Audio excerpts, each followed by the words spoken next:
आज सुनते हैं सोमवार व्रत की कथा। तो एक बार बोलिए प्रेम से भगवान शिव की जय, माता पार्वती की जय। एक समय की बात है, किसी नगर में एक साहूकार रहता था।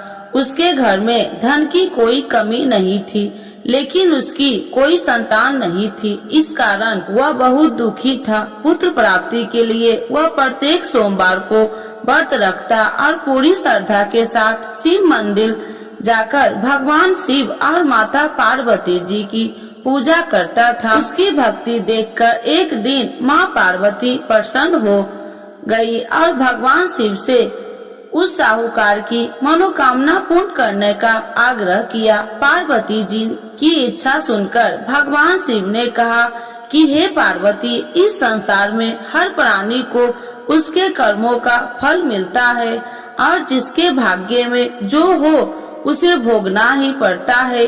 लेकिन पार्वती जी ने साहूकार की भक्ति का मान रखने के लिए उसकी मनोकामना पूर्ण करने की इच्छा जताई। माता पार्वती के आग्रह पर शिव जी ने साहूकार को पुत्र प्राप्ति का वरदान तो दिया, लेकिन साथ ही यह भी कहा कि उसके बालक की आयु केवल 12 वर्ष होगी।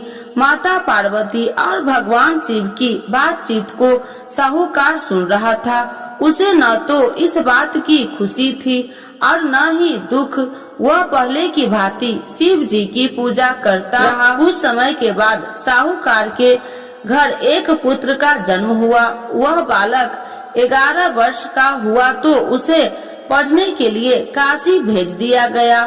साहूकार ने पुत्र के मामा को बुलाकर उसे बहुत सारा धन दिया और कहा कि तुम इस बालक को काशी विद्या प्राप्ति के लिए ले जाओ और मार्ग में यज्ञ कराना। जहाँ भी यज्ञ कराओ वहाँ ब्राह्मणों को भोजन कराते और दक्षिणा देते हुए जाना। दोनों मामा भतीजा इसी तरह यज्ञ कराते और ब्राह्मणों को दान दक्षिणा देते काशी की ओर चल पड़े। रात में एक नगर पड़ा, जहाँ नगर के राजा की कन्या का विवाह था, लेकिन उस राजकुमार से उसका विवाह होने वाला था। वह एक आंख से कन्हा था। राजकुमार के पिता ने अपने पुत्र के कन्हा होने की बात को छुपाने के लिए एक चाल सोची। साहूकार के पुत्र को देखकर उसके मन में एक विचार आया। उसने सोचा क्यों न इस बालक को दुल्हा बनाकर राजकुमारी से विवाह करा दूं। विवाह के बाद इसको धन देकर विदा कर दूंगा और राजकुमारी को अपने घर जाऊंगा। लड़के को दूल्हे के वस्त्र पहनाकर राजकुमारी से विवाह कर दिया। लेकिन साहूकार का पुत्र ईमानदार था। उसे यह बात अन्याय संगत नहीं लगी। उसने अवसर पाकर राजकुमारी की चुनरी के पल्ले पर लिखा कि तुम्हारा विवाह तो मेरे साथ हुआ है, लेकिन जिस राजकुमार के संग तुम्हें भेजा जाएगा वह एक आंख से कन्हा है। मैं तो काशी पढ़ने जा रहा हूँ। जब राजकुमारी ने चुनरी पर लिखी बातें पढ़ी तो उसने अपने माता पिता को यह बात बताई। राजा ने अपनी पुत्री को विदा नहीं किया, जिससे बारात वापस चली गई। दूसरी ओर साहूकार का लड़का और उसका मामा काशी पहुँचे और वहाँ जाकर उन्होंने यज्ञ किया। जिस दिन लड़के की आयु 12 साल की हुई उसी दिन यज्ञ रखा गया। लड़के ने अपने मामा से कहा कि मेरी तबीयत कुछ ठीक नहीं है। मामा ने कहा तू अंदर जाकर सो जाओ। शिव जी के वरदान अनुसार कुछ ही देर में उस लड़के के प्राण निकल गए। मृत भांजे को देख उसके मामा ने विलाप शुरू किया। संयोगवश उसी समय शिव जी और माता पार्वती उधर से जा रहे थे। पार्वती भगवान से कहा स्वामी, मुझे इसके रोने के स्वर सहन नहीं हो रहा। आप इस व्यक्ति के कष्ट को अवश्य दूर करें। जब शिव जी मृत बालक के समीप गए तो वह बोले कि यह उसी साहूकार का पुत्र है जिसे मैंने 12 वर्ष की आयु का वरदान दिया था। अब इसकी आयु पूरी हो चुकी है। लेकिन मातृ भाव से विभोर माता पार्वती ने कहा कि हे महादेव, आप इस बालक को और आयु देने की कृपा करें, अन्यथा इसके वियोग से इसके माता पिता भी तड़प तड़प कर मर जाएंगे। माता पार्वती के आग्रह पर भगवान शिव ने उस लड़के को जीवित होने का वरदान दिया। शिव जी की कृपा से वह लड़का जीवित हो गया। शिक्षा समाप्त करके लड़का मामा के साथ अपने नगर की ओर चल दिया। दोनों चलते हुए उसी नगर में पहुंचा जहां उसका विवाह हुआ था। उस नगर में भी उन्होंने यज्ञ का आयोजन किया। उस लड़के के ससुर ने उसे पहचान लिया और महल में ले जाकर उसकी खातिरदारी की और अपनी पुत्री को विदा किया। इधर साहूकार और उसकी पत्नी भूखे प्यासे रहकर बेटे की प्रतीक्षा कर रहे थे। उन्होंने प्रण कर रखा था कि यदि उन्हें अपने बेटे की मृत्यु का समाचार मिला तो वह भी प्राण त्याग देंगे, परंतु अपने बेटे की जीवित होने का समाचार पाकर वह बेहद प्रसन्न हुई। उसी रात भगवान शिव ने व्यापारी के स्वप्न में आकर कहा, हे श्रेष्ठ, मैंने तेरे सोमवार के व्रत करने और व्रत कथा सुनने से प्रसन्न होकर तेरे पुत्र की लंबी आयु प्रदान की है। इसी प्रकार जो कोई सोमवार व्रत करता है या कथा सुनता है और पढ़ता है, उसके सभी दुख दूर होते हैं और समस्त मनोकामनाएं पूर्ण होते हैं। तो एक बार बोलिए प्रेम से शिव जी की जय, माता पार्वती की जय। आरती शिव जी की। ओम जय शिव ओमकारा, स्वामी जय शिव ओमकारा, ब्रह्मा विष्णु सदा शिव अर्धांगी धारा।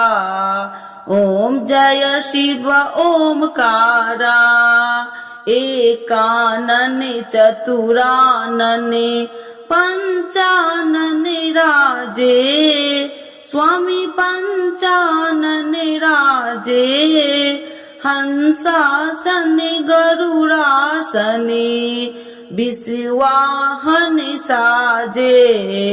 ओम जय शिव ओमकारा, दो भुज चार चतुर्भुज, दस भुज अति सोहे, स्वामी दस भुज अति सोहे, त्रिगुणी रूपिणी रखिते, तिरुबनि जन मोहे। ओम जय शिव ओमकारा, अच्छी माला बनि माला, मुंडी माला धारी, स्वामी मुंडी माला धारी, त्रिपुरारी कंसारी, करी माला धारी।